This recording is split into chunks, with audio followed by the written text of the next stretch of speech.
Ako'y may nakilala sa social media.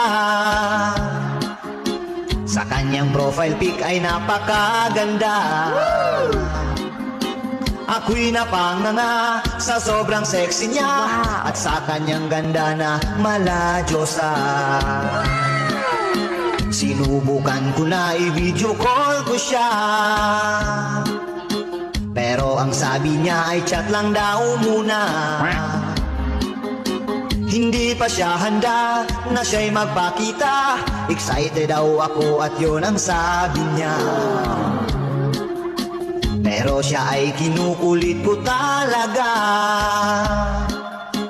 Curious kasi ako sa sobra niyang ganda. Nung pumayag na siya at siya'y nagpakita, ako ay nabigla at natulala. At ang tanong ko ay, ikaw ba to? Ang ganda mo kasi sa profile mo. Wow! Nabudol na naman pala ako. Malas naman ilang beses na to. At dinugyo ko pa mga my day mo. Pinusuan ko rin mga picture mo. Akala ko kasi ay totoo. Filter pala ang nagdala nito.